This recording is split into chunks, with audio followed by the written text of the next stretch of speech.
27ஆம் தேதி வந்து கந்த சஷ்டி பெருவிழா சூரசம்ஹாரம் வந்து நடக்க போகுது. இந்த 6 நாள் முக்கியமான விரதங்கள் வந்து நிறைய பேர் இருப்பாங்க. ஸோ நீங்க சொல்லுங்க, நம்ம முருகரை பத்தி நம்ம நிறைய விஷயங்கள் பேசிட்டோம். ஸோ ஆல்ரெடி மக்களுக்கு நம்ம இந்த கந்த சஷ்டிக்கு நம்ம என்ன பண்ணணுங்கிறது வெல் ப்ரிப்பேர்டா இருப்பாங்க.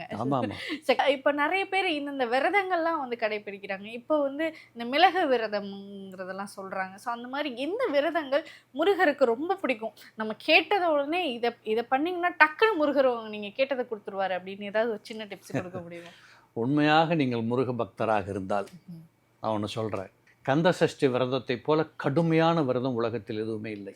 ஆனால் உங்களால் மிக சுலபமாக செய்து முடிக்க முடியும். அதுதான் முருகன் அருள். கந்த சஷ்டி விரதம் 6 நாளுமா, 6 நாளும் எங்கள் அம்மா இருந்தாங்க, 6 நாளும் சாப்பிட மாட்டாங்க, வெறும் லெமன் ஜூஸ் மட்டும் தான் குடிப்பாங்க. இந்த 6 நாட்களும் அவ்வளோ கடுமையான விரதத்தை அவர்கள் மிக சுலபமாக முடிச்சு விட்டு வந்துடுவாங்க.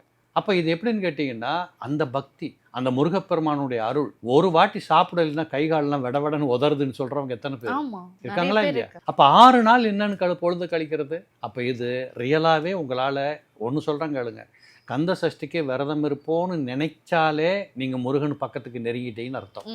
விரதம் இருக்க துவங்கினாலே அவர் ஒரு கண் பார்வை உங்கள் மேலே விழுகுதுன்னு அர்த்தம். விரதத்தை 6 நாட்களும் முடிச்சிட்டிங்கன்னா மறுபிறவே இல்லை, நீங்கள் அவரோட ஐக்கியம் ஆயிட்டீங்கன்னு அர்த்தம். இதை விட வேற ஒன்றும் சொல்கிறதுக்கு ஒன்றுமே இல்லை.